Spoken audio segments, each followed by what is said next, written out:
misaoran' Jehovah ary fanahiko ary izay rehetra ato anatiko misaorany anarany masina.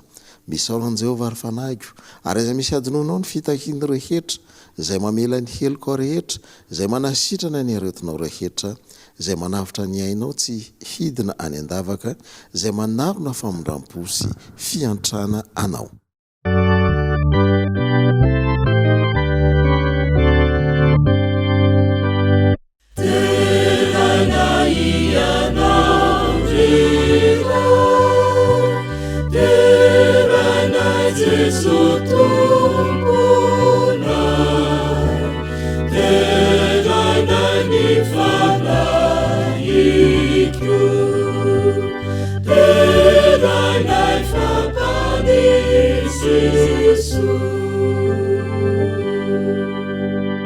Ivavaka isika raha ny masina ny an-danitra midera sy misaotra raha mankalaza anao izahay ary misaotra manokana ny amin'ny fitantananao anay tamin'iny herinandro lasa iny indrindra fa tamin'iny taona izay ifarana androany ny sabata saotra manokana fa notahinao izahay ka raha anao zao fanompoampivavahana farany taona izao izahay dia mangataka ny fanatrehanao eto anivonay ary rehefa eo ianao dia hitahy indray ny zanakao ary ataova ampoko ny fitahinao izahay ahafanay miditra amin'ny taona vaovao amin'ny anaran'i Jesosy. Amen.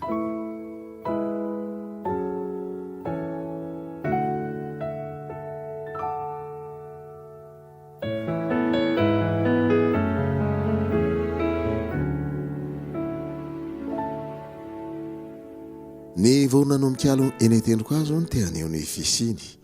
Ny lolokely mitsidika ny samboninkazo te haneho ny hafaliany fa izahay kosa raha tafaraka aminao amin'ny ity marainan'ny sabata farany amin'ny taona 2024 ity dia henika ravona tokoa. Ny taratry ny volana tsinana no mety efa etsefaka ny vato fa izao fiarabana manokana izao dia mety efa aminao izay miaraka aminay manatanteraka izao fotoam-bavaka izao. Isaorantsika mandrakarivan'Andriamanitra ho azy rehetratrany dera ny laza ny saotra ary voninahitra satria noho ny fitantanany fiarovany sy ny fahasoavany no nahatrarantsika ity sabata farany amin'ny taona 2024 ity.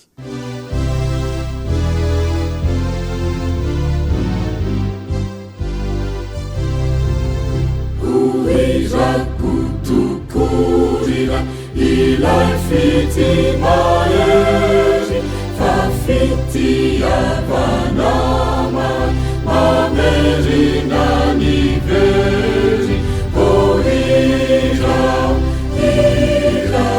tifuku ira fatenati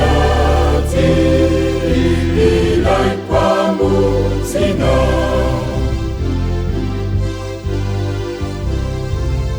Irau lai faefanabe manuvani panuta natin maleni azare hajesizau ni uta o ira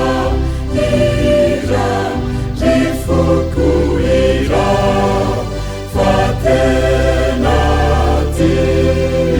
ilai pamutsina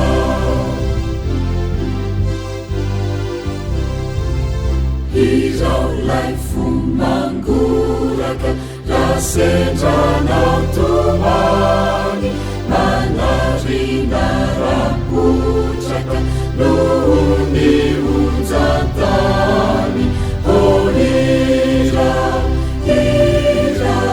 rifuku ira fatenati ilai pamutsina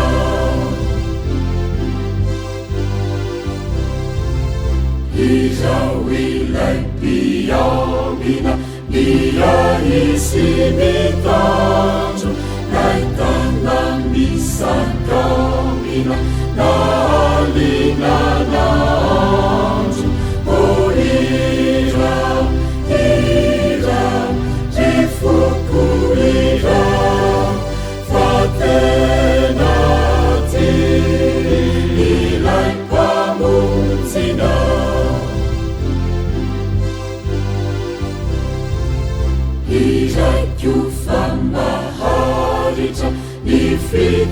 fiavanao mitana hoanandanitra oninao mandrakiza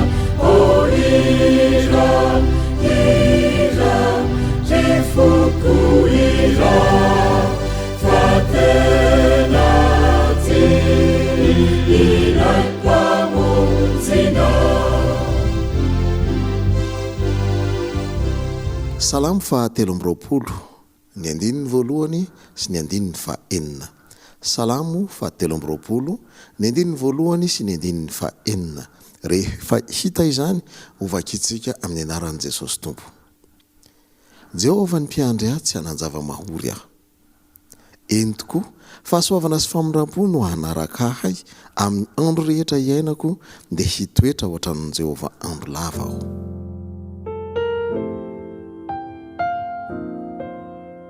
Andriamanitra reny tsaraindraisany an-danitro, anio no mifarana ny faefatra amin'ny 17 andro amin'ny taona 2024.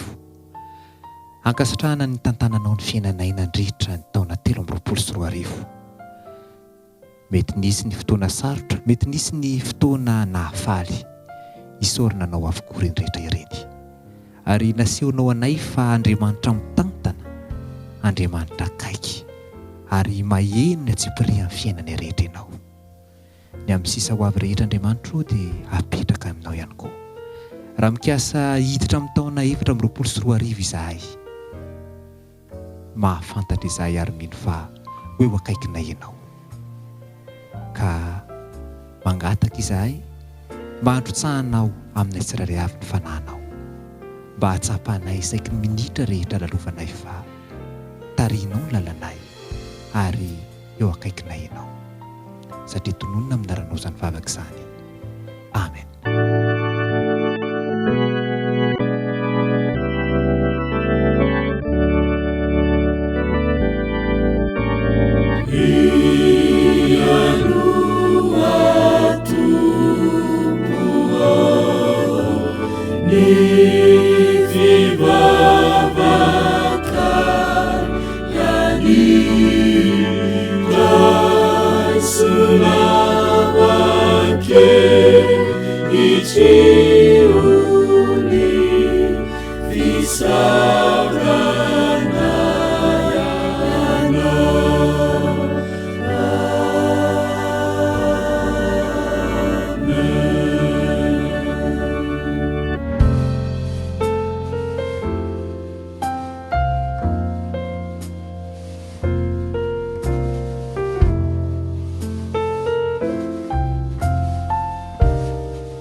Zao isika dia tonga eo amin'ny fanompoampivavahana ho an'ny fanatitra sy ny ampahafolony, ka manasanao hanomana izany ao anatin'ny fotoana fohy ary vavaka mangina isika.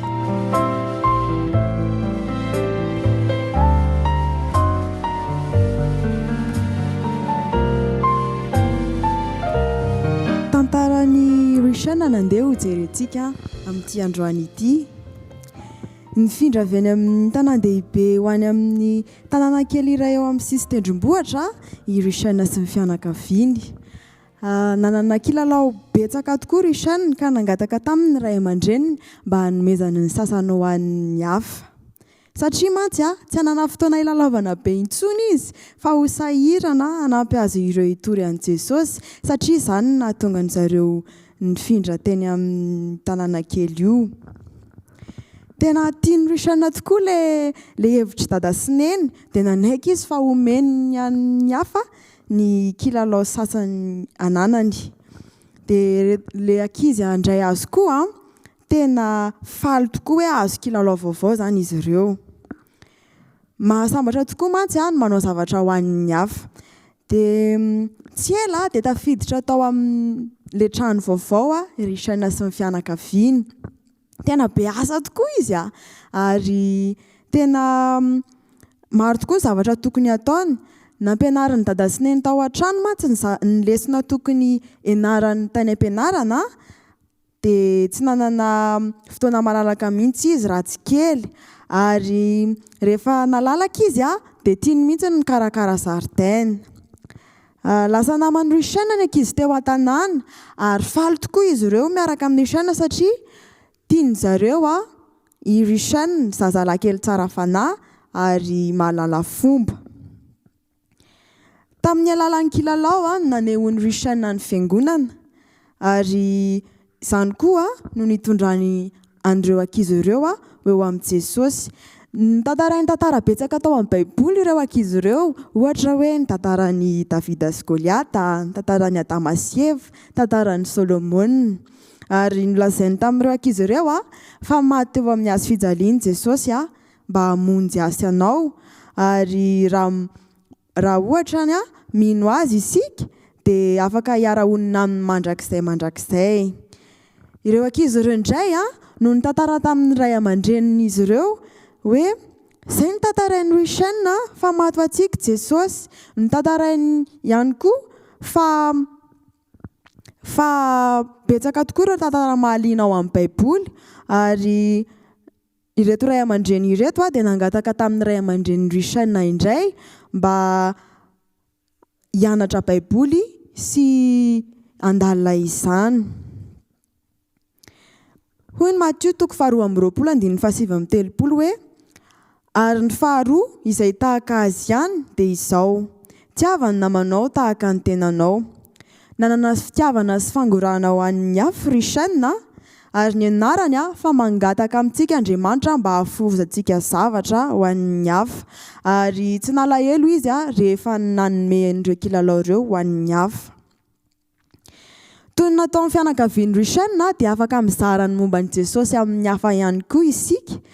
Rehefa ataontsika aloha laharan'Andriamanitra dia ho hitan'ireo olona ireo fa betsaka ny zava-tsoa mitranga eo amin'ny fiainantsika ary mitondra azy ireo ao amin'ny Jesosy izany zavatra izany. Ary rehefa miankohoka ao amin'Andriamanitra amin'ny alalan'ny ampahafolony sy ny fanatitra isika dia ho tapaka ny fifandraisantsika amin'ny zavatry ny tany, ka ifandray amin'Andriamanitra sy ny drafiny mandrakizay ho antsika kosa isika.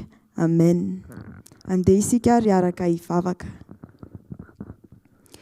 Andriamanitra, misaotra anao indrindra izay fa mbola nataonao tratra ity andro ity indray. Mangataka aminao izay mba hanomezanao anay, hanampianao anay hanana fo mahay mizara ho an'ny hafa, hanatanterahana ny asanao. Dia aza mahafona mahasaraka anay Tompo fa amin'ny anaranao no angatahanay izany vavaka izany. Amen.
ilay vorokely nitondra famonjena. Ahoana hoe ilay vorokely nitondra famonjena? Andao averintsika farany e. Ilay vorokely nitondra famonjena. Mino fa mahafantatra vorokely daholo ny ankizy a. Vorokely nitsintsina zao vorona kely indrindra. Io no lohatenin'ny tantara izay hozaraiko aminao an'io zany. Io vorokely io rakizy a dia anisan'ny mponina ao amin'ny ala mikitroka iray izay fonenan'ny biby maro any ivelany any. Misy ala mikitroka iray a feno biby be dia be ao anatiny. Ohatran'ny hoe ao zany ny tranony zareo. Zany hoe hita ao daholo ny karazana biby isan-karazany. Ny omby, ny bibilava, ny akoho, ny saka. Inona koa ny karazana biby hainareo? Ie, le ao an-tranonareo reny. Ny sokatra ihany koa ao a, ny vorompotsy a, ary ity vorokely ity. Indray andro anefa inona ary no nitranga? Mainy rehetra ilay ala fonenan'izy ireo rakizy. Nampalahelo be fa niredareda ny afo dia nikikika an-tsoaka namonjy aina avokoa ny tsirairay. Mba nandady zany ny bibilava mba nanao izay ho afany. Ary ny vorona aloha nanana tombony satria nanana elatra izy ahafahana nikopakopaka naniditsidina. Fa ity vorokely anankiray kosa le eto amin'ny tantarantsika dia naka rano teny amoron'ny ony izy. Tsy mba nandeha nitsoaka fotsiny izy fa lasa izy nandeha tery amoron'ny ony tery. Dia naka rano tamin'iny vavany kely iny mba hamonoanan'ilay afo be miredareda. Nateo aza ny fanarabian'ireo namany. SOS zany e, adala mihitsy ianao ty. Vorona kely io ianao, vavanao kely be io ve dia avita inona amin'ilay afo be? Notohizany hatrany niezaka. Nanana fanetreteny ilay vorokely. Nisafidy hamonjy ireo biby namany izy. Dia notahina rakizy niezaka nataony. Maty ny afo.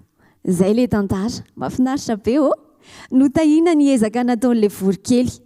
Isika ihany koa dia mety ho tahaka ny vorokely io. Ny lesona rehefa manetry teny se. Rehefa manana izay toetra hoe manetry tena izay dia azon'i Jesosy ampiasaina mba hitondra famonjena. Ary ho tahina ihany koa ny fiainana, ny fianarana, ny fahasalamana. Anisan'ny toetra ao anatin'ny fanetretena ny fitiavana. Raha tsy misy fitiavana dia tsy misy fanetretena. Ny tenin'Andriamanitra no manamafy an'izany. Andeha asaiko se handray ny Baiboly. Asaiko ianao handray ny Baiboly raha afaka mandray izany. Ao amin'ny Petera 1:9-9 dia misy an'izao teny izao hoe miraisa saina mifankatiava manetretena. Miraisa saina mifankatiava manetretena. Ny rariana dia mba ho ankizy feno fanetretena ne isika, ho feno fifankatiavana mahay mity ary mahay miray saina ihany koa. Tsy ny ankizy ihany fa na tanora ianao na lehibe mandray izao afatra izao dia samy ampiatra. Andao faranana mivavaka ary manasa ny ankizy kely mivavaka. Jesosy malalo mankasitraka ny amin'ny afatra izay nomenao anay. Mampianatra anay mba hanetry tena, iray saina ary anaiky niara-iasa aminao. Na dia mbola kely aza fa mahavita izay vitanay zahay dia ampio mba ho fiainanay ny mizara ny fahatsaranao. Amin'ny anaran'i Jesosy hitany ankizy rehetra ny ianao. Amen.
dinionareo ny soratra masina satria ireny manambara ahy zany nambaran'i Jesosy amin'ny Jaona 5:7 ary nilaza izy eo amin'ny Lioka 4:7 fa izao ny teniko izay nolazaiko taminareo fony mbola tao aminareo aho fa tsy maintsy ho tanteraka izay rehetra nanoratanahy teo amin'ny lalàn'i Mosesy sy ny mpaminany ary ny salamo.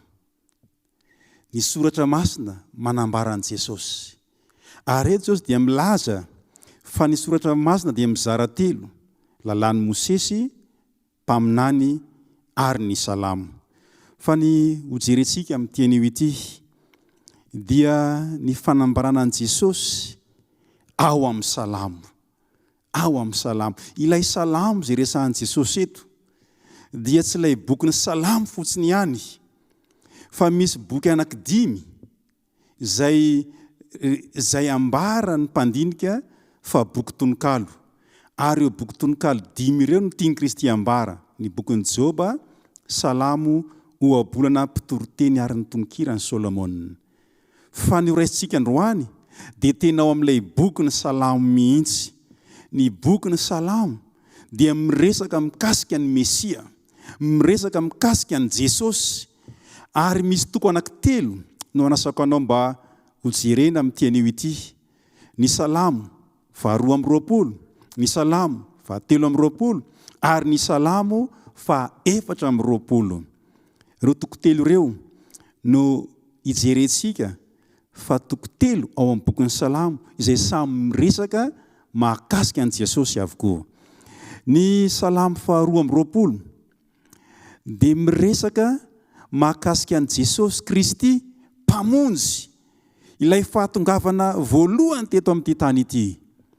Ary ny salamo 4:20 kosa dia miresaka mahakasika ny Jesosy Kristy mpanjaka, zay tsy inona fa tanteraka amin'ny fahatongavana fanondroany.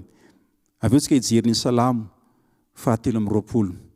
Fa ny salamo 2:20 raha mahita tsika, raha mijery eo amin'ny andininy voalohany, dia hita fanambarana isika manao hoe: Andriamanitro, Andriamanitro, nahoana no dia mahafoy ahy ianao? Zany teny zany dia fantatra loatra amin'ny tantaran'i Jesosy. Fa io teny eto amin'ny salamo 2:20 io no naveriny raha teo amin'ny hazo fijaliana izy. Andriamanitro, nahoana no dia mahafoy ahy ianao? Raha mijery koa isika amin'ny andininy 7 amin'ny salamo 2:20 ihany, dia zao nambaran'i Jesosy: izay rehetra mahita ahy dia manaraby ahy, manondro molotra izy sady mihifikifidoha ka manao hoe. Moa tsy izany va no niseho tamin'ny tonga voalohany Jesosy? No arabian'ny olona izy, tondroany olona molotra izy, eny mihifikifidoha ny olona, satria tsy araka nanampoizan'ny olona lasa ny zavatra nataony, fa ilay Kristy nantenaina, ilay Mesia nantenaina no iny fa mifantsika amin'ny hazo fijaliana. Raha fitinina izany, ny salamo 2:20 dia maneho ny fahatongavan'i Jesosy voalohany teto amin'ity tany ity. Azonao jerena ny 4:20 sy ny 5:20 izay mbola miresaka fa manindrona ny tongotra aman-tanako izy, mizara ny fitafiko izy, ataony akitsapaka ny fitafiko. Ry havana, ny salamo 2:20 izany dia miresaka ny fiavian'i Jesosy voalohany, ilay Mesia tonga teto amin'ity tany ity ka nofantsiana tamin'ny hazo fijaliana, ilay Kristy mpamonjy tonga teto amin'ity tany ity. Zao anefa maty izy ary nitsangana maty ary niakatra velona ho any an-danitra. Manasanao hitsambikina kely indray isika ka hijery ny salamo 4:20. Ny salamo 4:20 indray dia misy fanambarana toy izao eo amin'ny andininy 9 sy ny andininy 10 izay anasako anao mba irana mijery amiko. Ny andininy 9 dia izao: iza izao mpanjaka ny voninahitra izao? Jehova mahery tsy toa, Jehova mpiady mahery. Iza izao mpanjaka ny voninahitra izao? Ny andininy 10: iza ary izao mpanjaka ny voninahitra izao? Jehova tompony maro, izy no mpanjaka ny voninahitra. Eto indray ny salamo 4:20 dia miresaka n'ilay mpanjaka ny voninahitra, mametra-panontaniana: iza izao mpanjaka ny voninahitra izao? Tsy iza izany fa mbola Jesosy Kristy ihany. Raha mijery ny bokin'ny Joda ianao, bokin'ny Joda izay toko anankiray ihany, dia manomboka eo amin'ny andininy 4:20, ny andininy 5:20 dia miresaka n'io fahatongavan'i Jehova amin'ny voninahitra io ny bokin'ny Joda. Jehova tonga mikery, izay tsy iza ny tiany aseho eto, fa Jesosy Kristy tonga mikery eto amin'ity tany ity. Ilay Jesosy maty teo amin'ny azy fijaliana nakarina velona ho any an-danitra. Any an-danitra izy amin'izao fotoana zao manao ny akanjo mampisorona be azy, fa rehefa vita ny fitsarana faran'izay ataony, hoe sorony ny fitafiana mampisorona be, ho tafiny ny fitafiana mahampanjaka, ary ny anjely rehetra ao an-danitra dia ara-midina amin'i Jesosy eto amin'ity tany ity, miaraka amin'i Jehova, ary izay ilay hoe voninahitra lehibe manetrikitrika ny fahatongavana. Io no resahany Salamo 420. Ary ny 7 sy ny 7 dia zao no ambarany Salamo 420. Asandrato ny lohanareo ry vavahady, ary misandrata ianareo ry varavarana fahagola, mba hidira ny mpanjaka ny voninahitra. Misandrata ianareo, sokafana mba hidira ny mpanjaka ny voninahitra. Ho avy tokoa ilay mpanjaka ny voninahitra. Ho avy Jesosy, ho avy Jesosy. Ka raha jerentsika zany Salamo 420, ilay Mesia tonga voalohany, Kristy mpamonjy maty eo amin'ny azy fijaliana, ary ny Salamo 420 kosa, Kristy mpanjaka, Kristy tonga amin'ny voninahitra. Fa nena mipetraka dia zao, manahoana ary ny Salamo 320. Ny voalohany, Jesosy tonga voalohany, Salamo 220. Salamo 420, Jesosy ho avy fanondroany. Ny Salamo 320, eo ampovoany izy roa.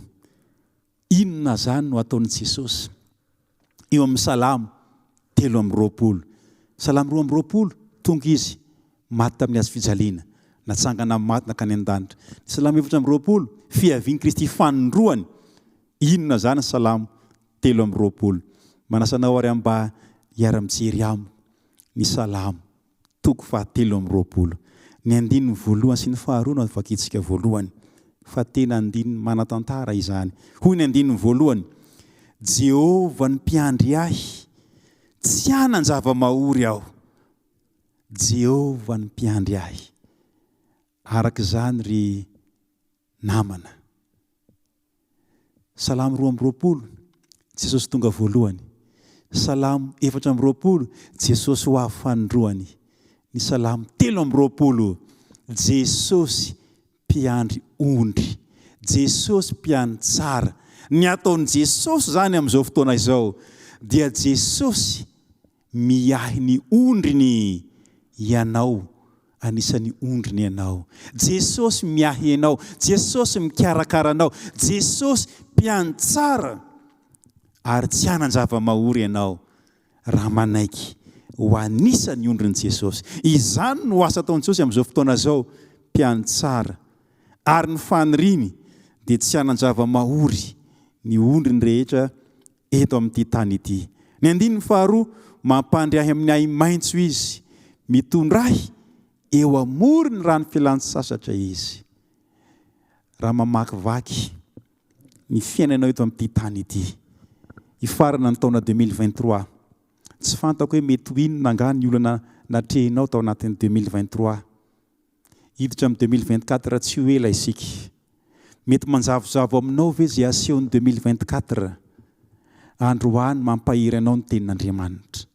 Jesosy mpiandry tsara dia manao ny asany izy, manao ny asany ho an'ny ondriny izy. Ka raha nisan'ny ondriny ianao, raha mino ianao fa nisan'ny ondriny Jesosy, dia mahazo matoky ianao fa mpiandry tsara ho anao Jesosy. Ka ny programan'i Jesosy dia zao, tsy hanan-java-mahory ianao.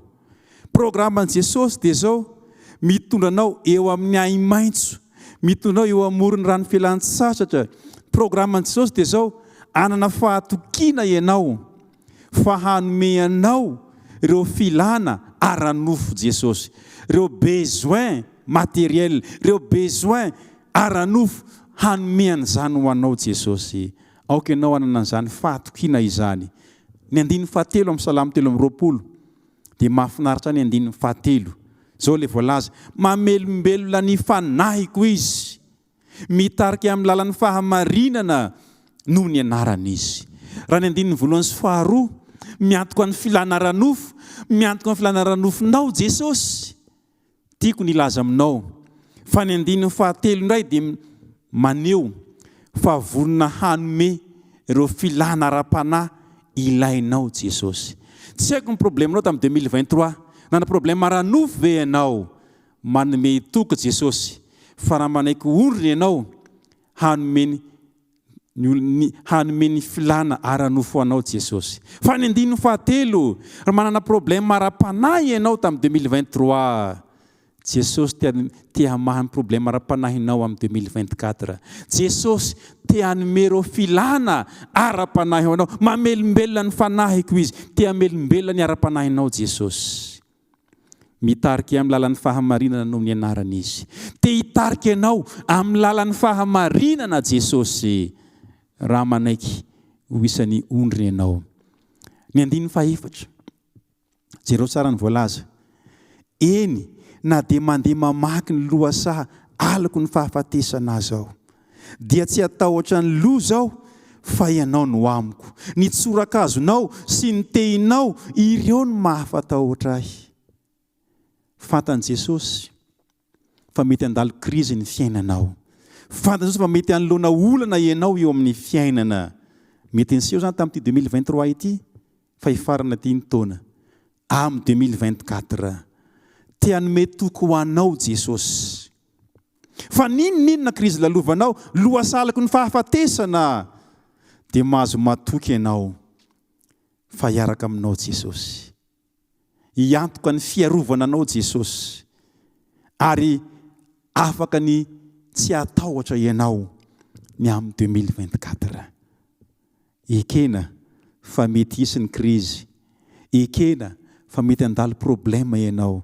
Fa ny toky azonao ianteherana Jesosy miaraka aminao. Ny andininy fahadimy.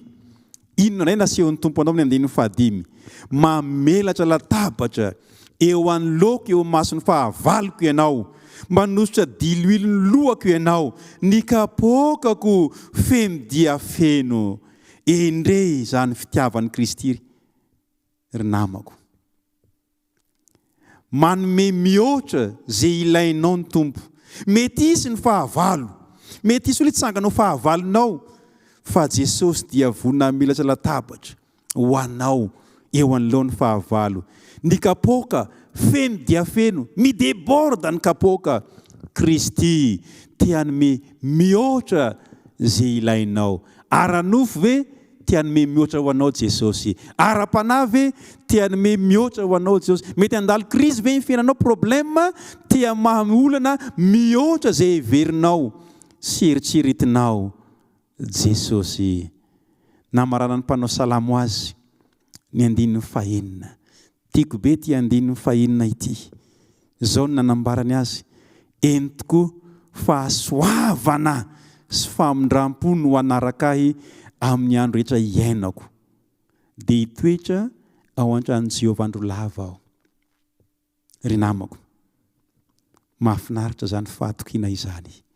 Rehefa natoky ny mpanao salamo eto fa Jehovah no ihany fiainany ara-nofo, Jehovah ny ihany fiainany ara-panahy, Jehovah ny ihany fiainany ao anatin'ny krizy, Jehovah hanome azy mihoatra no zay eritreretiny dia nanao voadim-pahatokiana mandrakizay izy eto.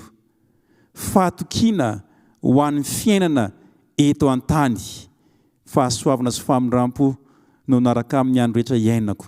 Ary fahatokiana ho amin'ny fiainana mandrakizay dia hitoetra ao an-tranon'i Jehovah andro lava aho. Nanome fahatokiana koa ny mpanao salamo. Ka eto zany tafahoana ny ty sy ny manina.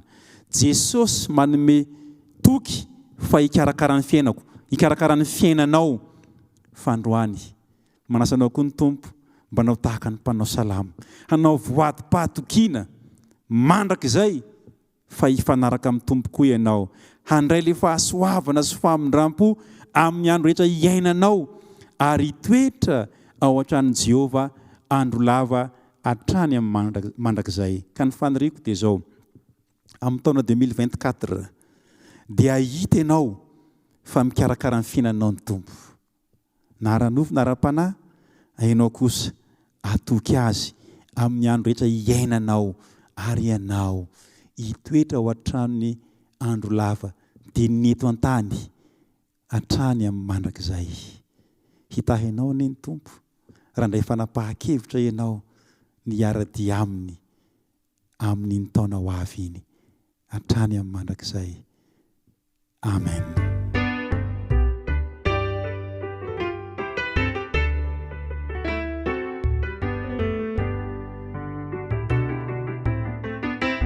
Aza mivezivezy mitady mpamonjy anao, raha sendrady mafy eo amin'ny fiainana.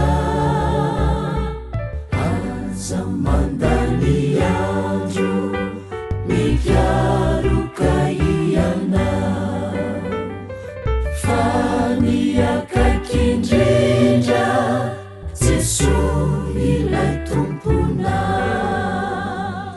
Tsy lavitra anao re, tsy lavitra Jesosy, antsory izy zao e, fa marianao tokoa antsory. Aza misalasala tondony le izy zao, indre favononizy iay no mivavaka.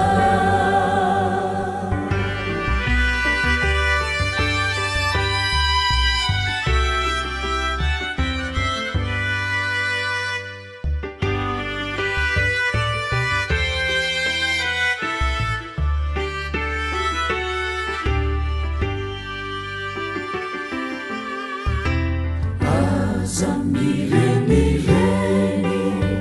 mitady izay tianao, aza havezivezy mifosy fanahina,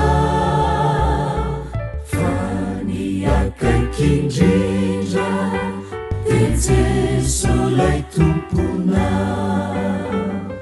Tsy mba mandao mihitsy, tsy sasatra miandrana, tsy lavitra anao re, tsy lavitra Jesosy, antsory izy zao e, fa marianao tokoa antsory. Aza misalasala tondony le izy zao, indre favononizy iay no mivavaka.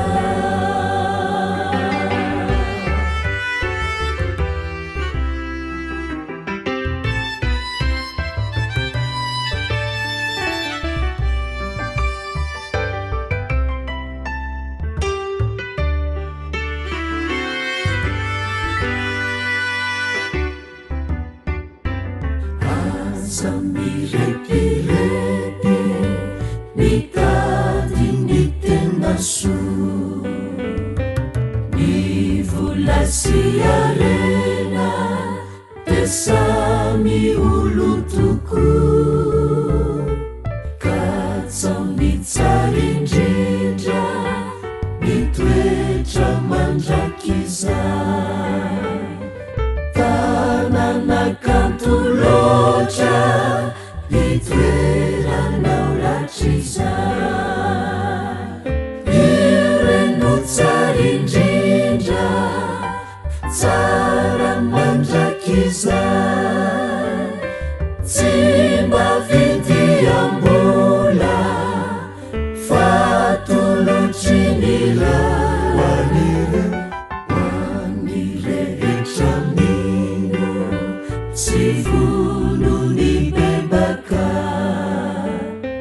dia tsy mahisy adino fa samy ho sambatra.